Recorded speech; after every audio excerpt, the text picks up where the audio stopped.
So I never intended to sell these end tables. Well, these ones in particular, yes. A little backstory on this project. About a month ago, I went up to the Jesson Tool Company wood shop, and we built these beautiful walnut end tables. I got to bring these end tables home for my wife and myself, and shortly after, we had some friends visit who absolutely loved them. Now, if you ever price stuff out for friends, it can be a little awkward. Well, for me anyway, it's something new. So I just quickly started adding up all the price of materials, the wood, the walrus soil finish, the shop supplies. But the price of walnut was the breaking point for the conversation. It was just a little too expensive for a spur of the moment want, I guess. Now, for a lot of people, even those who buy furniture, it's not necessarily the type of wood. I mean, yes, that plays a big factor for a lot of people, but in this particular case, they weren't really savvy with what different types of woods looked like. So after another conversation, we kind of came up with the idea that I could do this in a popple and stain it. After all, they really like the look of the box joints and just the modern look of the stand itself, not so much the type of wood. So I came up with a price that was probably low for a customer, but good for a friend. But with the hopes of getting my name out there for some bigger builds down the road, I feel like I'm walking a line between charging too much and charging enough that's fair, but still giving the opportunity to build these pieces. I mean, at the very least, the material's paid for, I'm making some extra cash, and I'm going to have a finished project to add to my portfolio when I'm done. And perhaps more importantly than both of those reasons is that it's practice. Each project completed is just another feather in the cap. I was going to compare woodworking to being a doctor, not in the sense that I'm a highly skilled surgeon, but in the sense that it's something that you just practice. You never hear a doctor saying they've completed medicine, it's always practicing. But that is kind of a big difference from woodworking. So maybe compared it to golf, whereas you try to hit a perfect game, but even if you hit a perfect par game, you want to beat that score. You want to keep getting better. And you pay a lot of money to play golf, and you can certainly spend a lot of money on woodworking tools too. But we won't get into that. My wife might watch this. I guess in a weird roundabout way, what I'm trying to say is that this isn't necessarily just about money. There's value in just doing the project itself. And if all goes well, there'll be plenty of time for more profit down the road. I have this fantasy of looking back on a video like this years down the road and being able to say, look how far I've come. And I really hope I do. I hope I'm not just putting myself out there for something to not come of this. I guess now would be a good time to ask you to hit that like and subscribe button so you can hopefully be there too. If you look through my channel, you'll see all kinds of different builds, a lot of them on the smaller side, but that's all part of the process too. Make a little bit of money to invest back into your shop. And while doing that, your skills grow, your tool collection grows, and it allows you to take on some bigger jobs. Hopefully soon you'll be able to check out my channel and see a playlist of some bigger custom builds.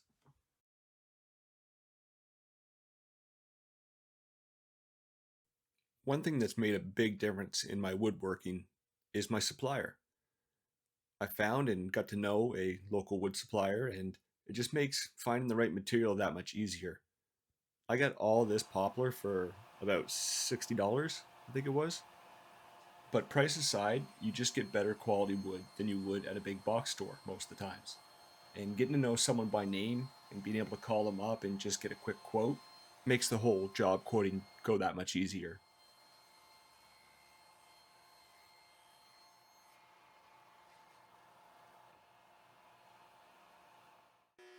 So yeah, I'm just taking any tips and tricks I can and learning as I go.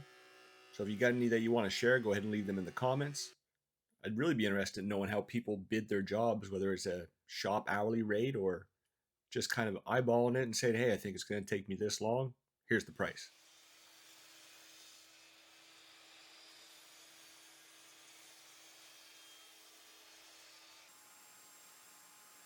Now, I know at this point, really all I've done is mill some wood and make a panel.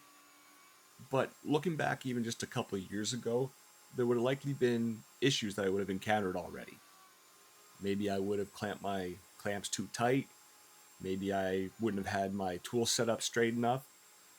Sometimes you kind of forget that something as simple as a panel glue up was actually difficult at one point, and the thoughts of doing any type of joinery, forget it. I was throwing screws in everything. Even if I had an awesome jig like this, I wouldn't have had the patience or the knowledge to set it up properly and make the best of it. And I'm by no means trying to make it seem like this build is an extremely difficult one. That's not the case at all.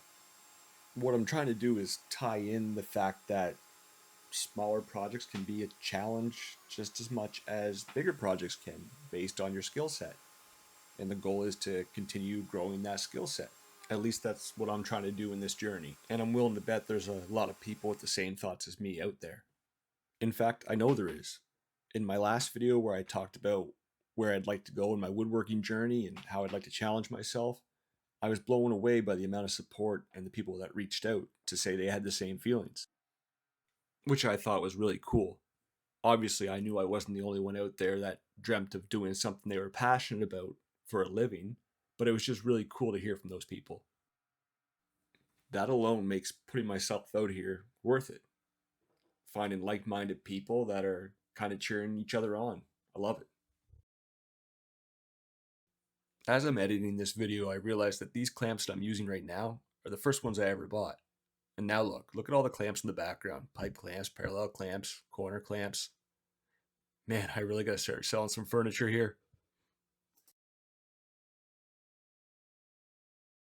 Now, I don't get to say this very often, so I'm gonna take the opportunity now that I have it.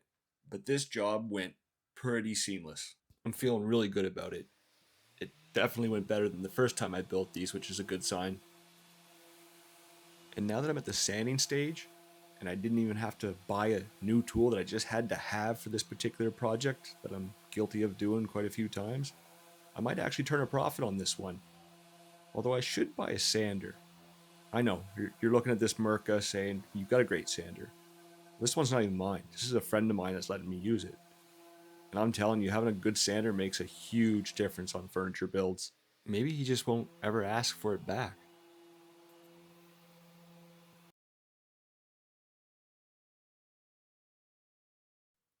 Alright, now there's something I gotta know from you viewers. Am I the only one that finds cleaning wood oddly satisfying? It's one of the few things I enjoy cleaning. I don't know, maybe it is just me. Maybe I am weird. Have you guys seen the prices of those little foam brushes lately? Those used to be something you can get a pack of like 300 for $4. I was blown away the other day when I seen the price of them. Everything's just gone through the roof, but this little car sponge here, $2. I can cut this into about 12 brushes. If I do this for the next 25 years, I'll be able to buy another clamp. Want another money saving hack? Get yourself a wife that likes to hoard Christmas paper. Then sneak some of that Christmas paper to protect your workbench anytime you're starting a project. And now for everybody's favorite part, the finish. And let's be honest, this can be a touchy subject. Every woodworker has their favorite finish, and you cannot convince them otherwise. I myself have a couple I use, depending on what the application, and given that I've built most of my furniture for my own house, I get to see it stand up to the test of time. On these, I'm going to be using a two-step finish using Walrus Oil products. I'm going to use their pure tongue oil and then finish it off with a furniture wax. Now, I feel incredibly fortunate that Walrus Oil sponsored this video, but in 100% honesty, like I've been through this whole video, I used this years before I even thought about doing a YouTube channel. They have an awesome lineup of products, and their customer service is top notch. I know because I used that especially starting out. I would message their customer service and ask them which product they recommended for certain applications, and I'd always get a message back. I've used their pure tongue oil on a lot of different furniture pieces, and I've never had an issue. It's incredibly easy to put on, almost foolproof, which is perfect for someone like me. And it's really durable once it dries. This leaves a really nice finish too. The only reason I even consider putting a wax over it is because this is going to be a piece of furniture that gets drinks set on it quite often. So that little extra bit of water repellent is a nice bonus. The furniture wax is really easy to put on too. I like to use one of those white Scotch pads and buff it on. I find the Scotch pad really helps just smooth everything out and it leaves a really nice sheen. If you haven't tried walrus oil, you've got to give it a shot. I mean, look at that finish.